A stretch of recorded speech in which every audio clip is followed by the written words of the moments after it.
Greetings, students. So this video, video number 7, is going to talk about presentation aids. And so with presentation aids, for each speech presentation going forward, you will need to have a visual aid, okay? So we've got speech 2, 3, 4, and 5. 4 times you're going to have to create some kind of visual aid for your speech. And depending on what your speech is about, that's going to determine what's appropriate for you to include as a visual aid, okay? So here I give you some options. PowerPoint, you should know, if you don't already, that as a student here at BMCC, you have free access to Microsoft 365. I think you can access that right through Blackboard. When you log into Blackboard before you go into a class, it should have a link there for Microsoft 365. So you can use PowerPoint there, and as I say, it's included with your tuition here as a student, but also Google Slides, which is a free program that's offered by Google. So if you have a Gmail account, you also have Google Docs and etc. Google Drive. Google Slides is their presentation program. There's another program that's called Prezi. Some of you might be familiar with that. So it's a free online service that allows you to create free presentations as well. And I'll show you that in a moment. And then also Keynote is the Apple version of PowerPoint, essentially. It's their slideshow thing. And then the last option, if you're not going to create some kind of slideshow, would be to create stuff. Okay, like Lisa Henry had. So we watched that video where she talked about Oprah. She had posters. Posters would be fine. She had stuff when she talked about Oprah's favorite things. So it depends on what your speech is about, and that'll determine, what kinds of things that you might decide to use. The important thing is to review those guidelines that were in the chapter, because you've got to keep it simple. You don't want to crowd things up. Now, with the presentation aid, you need to submit that for a grade. Ideally, you should use it while you're doing your presentation. So right now, the way I've recorded these videos for class is using Zoom. So if you're familiar with Zoom, you can set up a free account through BMCC. And when you do that, you can do what I'm doing right now, which is to create your own meeting, record the meeting, best to do it on a computer, share your screen from the computer, and then you can show your visual aid while you're giving the speech. So that's the best thing to do. I think it's kind of the easiest way. And there's some other programs that you can find online that allow you to show a PowerPoint presentation, and then you can just add audio to it. That would be a way, not a great way, but it would be a way of doing it. I would like to see you while you're giving the speech. And alternatively then having stuff. If you can't do the video and have the visual aid at the same time, that's okay.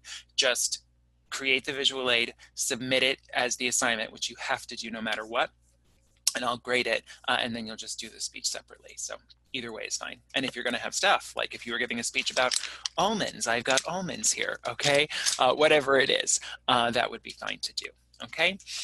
Now, you will submit it for grade, as I said, acceptable formats. So if you're going to have stuff, then you should take pictures of the stuff and send me the pictures of the stuff. If you're going to send me a slideshow, it has to be in PowerPoint format. So even if you're using Google Slides, you can still save it as a PowerPoint and send it to me. You can also save it as a PDF.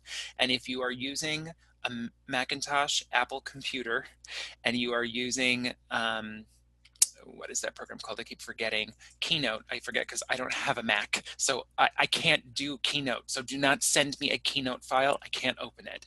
You need to either export it as a PowerPoint file or as a PDF. All right. Other than that, if you use Microsoft 365, you have to save the document and send me the document. You can't share it with me. I have many different email addresses. I will not be able to access it. You need to download it and then send it as an attachment. All right. The only exception to that is if you use Prezi, because it's just a website. There's a way to download it and save it as a PowerPoint or a PDF, but it is not the same. It will not look the same. It doesn't work the same. It will be a hot mess. So for Prezi, then you would just send me the link, and that would be fine. Now, let's see. Here's an example. One of my students in the spring, his major was liberal arts, and so he gave a speech about liberal arts and what that was. And so he talked about critical thinking. He talked about communication, and he talked about learning. Those were his 3 main points. So for that, speech, this as a visual aid is fine. We've got titles. The words are big, bold, beautiful, things we can see from far away if we were in a situation where we were all working together. It's not crowded with a lot of text, which we want to avoid, and there are images. These are all the things that we want to see in a visual aid. Here's another example. So another of my students in the spring, she was giving her speech about Arizona. So this was for speech 2, just like you're working on now. But also if you're reviewing this later, whatever the topic is for the speech, the visual aid will still be structured the same way. So her main points were culture, things to do, and wildlife. And so here's what she did with that. First, we have a slide for culture. And she has just a little statement there, originated from the roots of Native American and Hispanic culture with a Southwest touch. Wonderful. And there's an image of the Southwest Arizona countryside, you know, with a saguaro cactus there, which is their state tree, I believe. And then things to do, her second main point. And so we see the zoo there, this Broken Arrow Trail thing, and also Old Tucson. And so then the last is Arizona wildlife. And so we've got animals in the desert, animals in the mountains, bears, wolves, whatever. So that's fine too. So really what they've done is one slide for each main point. Fine, simple, elegant, easy. I have no problem with that. Now, if you wanted to use Prezi, just bear with me for a moment because the screen's going to get a little wild when I change to this. Okay, so let's see what we have. So if we were at Prezi, Prezi is at prezi.com, okay? And so if you go to prezi.com, you will see, I'm just going to click for where you will start out basically, just their main homepage, whatever the heck they've got going on there, okay? You can go to education.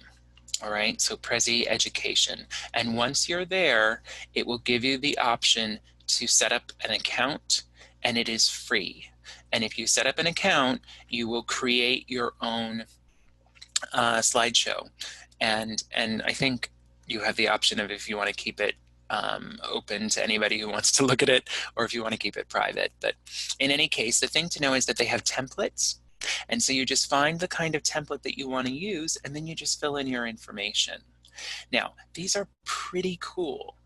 When you're doing PowerPoint or Keynote or Google Slides, you have the option of adding a timer. You can have one slide like dissolve or fade into the next one and all kinds of things. But that takes a lot of time and a lot of work to do.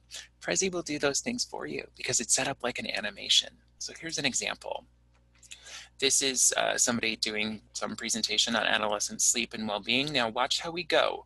We start in Prezi with some kind of like home page, like a map, and then we zoom into different parts of it, okay? And so then you add that extra information, and the templates will help you to do this. So it's kind of like you start out with a wide map, and then you're zooming into different parts of it. And you just keep moving around to the different parts. So this looks like it's very complicated and looks like it's very hard, but because they have the template set up for you, it's actually kind of easy. It just takes a little bit of time to get used to it, but they're very fun, they're very innovative. And like I say, rather than it just being like a slideshow, it ends up being like an animation, and that's pretty cool.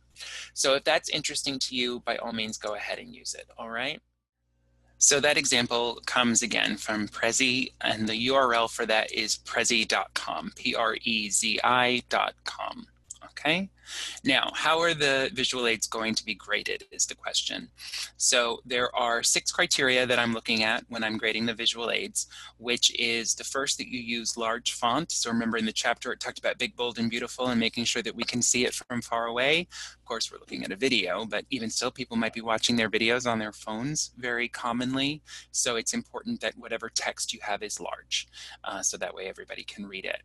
Avoid too much text in visuals. So of course, we're listening to you in the speech. We don't want to be reading. Using charts or graphs to visualize numbers. So it gave that explanation in the chapter as well.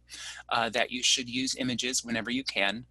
You need to show them at appropriate times. So you don't want to have like something on the screen the whole time that has nothing to do with what you're talking about, because that gets confusing and distracting. And the last then is to explain them when needed. And so depending on what it is that you decide to show, that's going to make up your mind as to whether or not you need to have that explanation, okay? And you'll have to make a decision about that for yourself. You will always submit the visual aid to me as a separate assignment, and hopefully you can use it in the video as I mentioned. And if you can figure out a way to do that, great. And if you can't, then that's okay too, because you just will submit it to me and I'll grade it.